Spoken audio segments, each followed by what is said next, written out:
নমস্কার। আমরা ঈশো উপনিষদ নিয়ে আলোচনা করছিলাম। আমরা আগের দিন ঈশো উপনিষদের দ্বিতীয় শ্লোকটা নিয়ে আলোচনা করেছি। দ্বিতীয় শ্লোকটা কি ছিল একটু আমরা বলে নিই। দ্বিতীয় শ্লোকটা ছিল কুর্বন্নে এহ কর্মাণি জিজিবিষেত শতং সমাহা এবং তৈ নান্যথিতোস্তি নকর্ম লিপ্যতে নরে। আমরা কি আলোচনা করেছিলাম যে এই শ্লোকে ঋষি পুরুষের কি উপলব্ধি।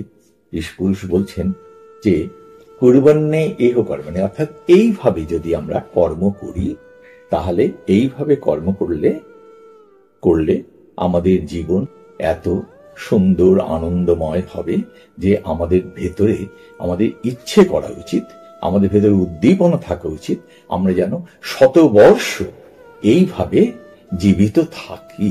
অর্থাৎ আমরা যেন স্বর্গসুখ ভোগ করার জন্য মৃত্যু পর্যন্ত অপেক্ষা না করি, আমরা এইখানে শতবর্ষ ধরে আমরা এই পৃথিবীতে সেই স্বর্গসুখ উপলব্ধি করি, স্বর্গসুখ উপভোগ করি এবং তার সঙ্গে আমাদের আত্মিক জীবনেরও উন্নতি হোক। এবং ঋষি পুরুষ কি বলেছেন এবং তৈ নান্যথিতোস্তি নকর্ম লিপ্যতে নরে। অর্থাৎ এইভাবে যদি কর্ম করে যাওয়া হয়, কর্ম করে গেলে কি হবে, এই কর্মগুলি সমস্ত কর্মেরই তো একটা অ্যাডভার্স রিয়াকশন আছে, এই কর্মগুলির কোনো অ্যাডভার্স রিয়াকশন হবে না।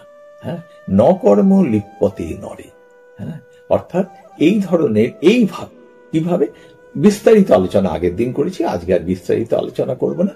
অর্থাৎ সেই চারটি প্রিন্সিপাল, যেটা ঈশাবাস্যমিদং সর্বং প্রথম, যৎকিঞ্চ জগত্তাং জগৎ দ্বিতীয়, তৃতীয় হলো তেন ভুঞ্জিথা তৃতীয়, আর চতুর্থ মা গৃধা কশ্যসিত ধনম, এই চতুর্থ। এই চারটি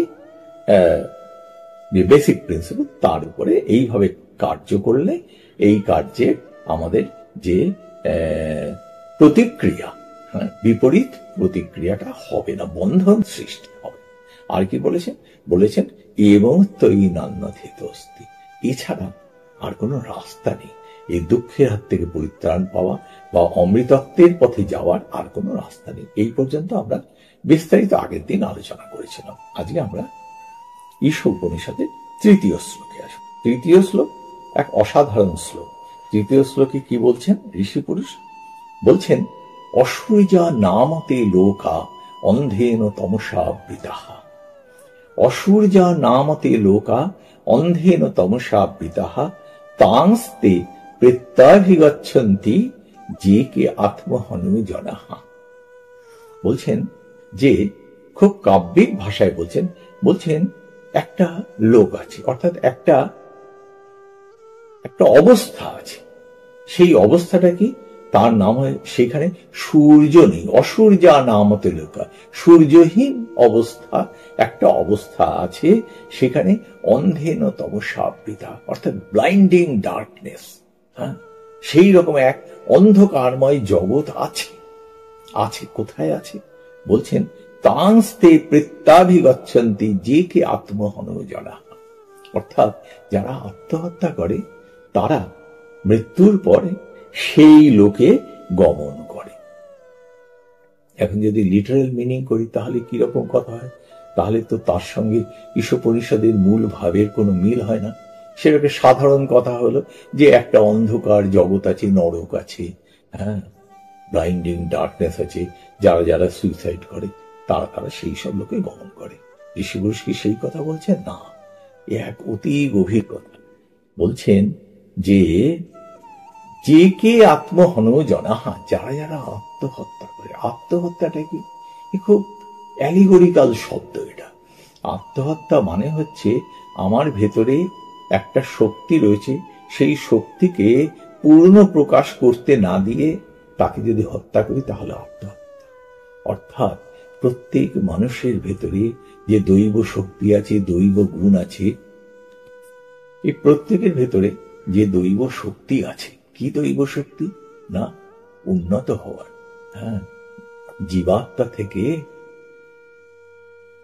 ডিভাইনিটিতে উন্নীত হওয়ার যে শক্তি রয়েছে, আমরা যদি সেই শক্তি থাকা সত্ত্বেও যদি তার সদ্ব্যবহার না করি, আমরা যদি মনুষ্যেতর জীব যারা অ্যানিমাল লাইফ লিড করছে, সেই অ্যানিমালস, ইনসেক্টস, তাদের মতো খালি খালি প্রবৃত্তি নির্ভর জীবন যাপন করি, তাহলে তো আমাদের কোনো উন্নতি হলো না, আমরা মনুষ্যত্বে পর্যবসিত হতে পারলাম না।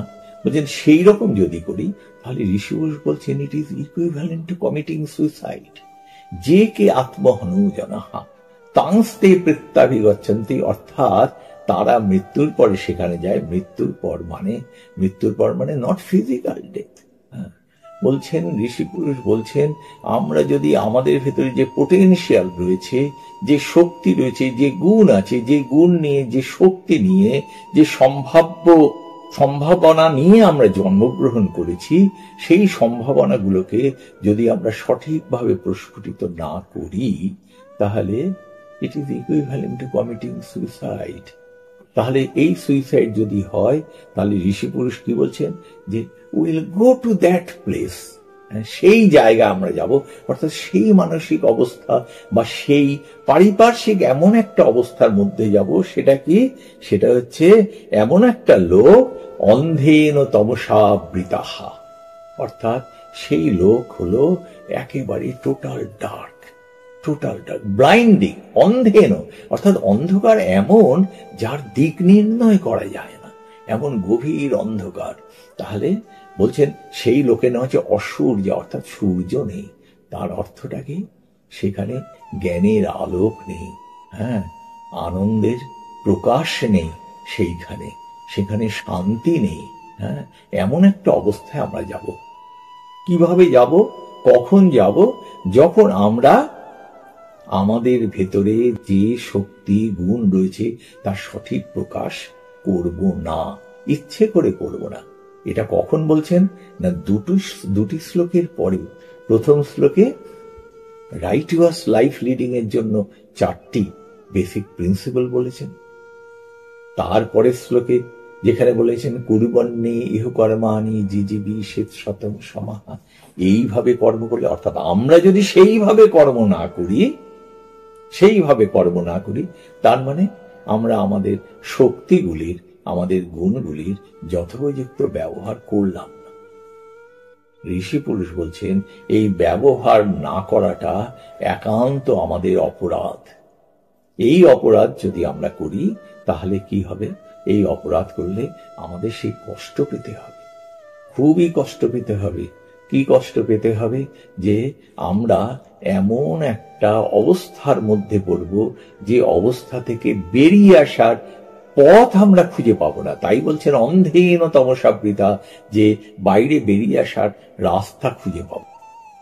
সেই অবস্থায় পড়ার জন্য আমাদের কি মৃত্যু পর্যন্ত অপেক্ষা করতে হবে? তা নয়। ঋষিপুরুষ বলছেন যে এইখানেই, এই জীবিত অবস্থাতে, যে ঋষিপুরুষ বলছেন, সবাইকে উৎসাহিত করছেন যে ইচ্ছা পোষণ করো, দৃঢ় ইচ্ছা পোষণ করো, যে 100 বছর জিজিবি শীত শতম সমাহা, 100 বছর সুস্থ সুন্দর আনন্দময় জীবন যাপন করবে। সেই ঋষিপুরুষ বলছেন যে যদি এইভাবে ইন দি রাইট ম্যানার আমরা না চলি, তাহলে আমাদের এই জীবনটাতেই সেই অন্ধকার তমসাবৃত সেই লোক যার নাম অসূর্য, অর্থাৎ জ্ঞানের আলোক নেই, শান্তি নেই, আনন্দ নেই, সেই লোক আমাদের মধ্যে নেমে আসবে। অর্থাৎ আমরা এই ভালো জীবন, সুস্থ জীবন, আনন্দময় জীবন যাপন করতে পারবো না।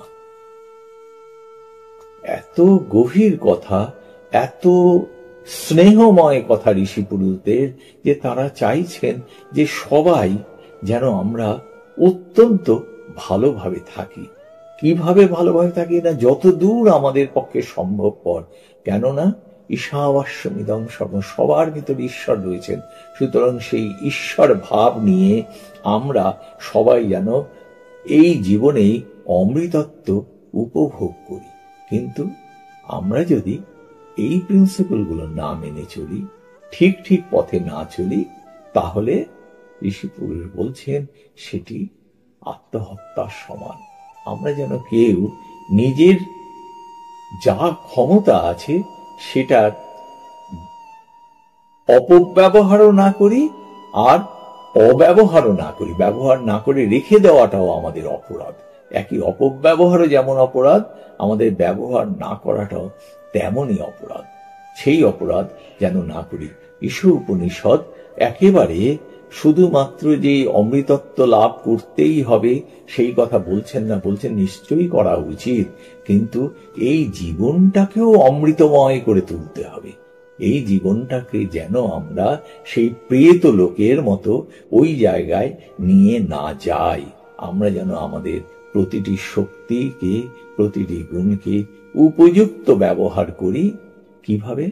না, এই জ্ঞানের আলোকে, প্রজ্ঞার আলোকে আমরা যেন আমাদের প্রতিদিনের জীবনচর্যাকে ভরিয়ে তুলি।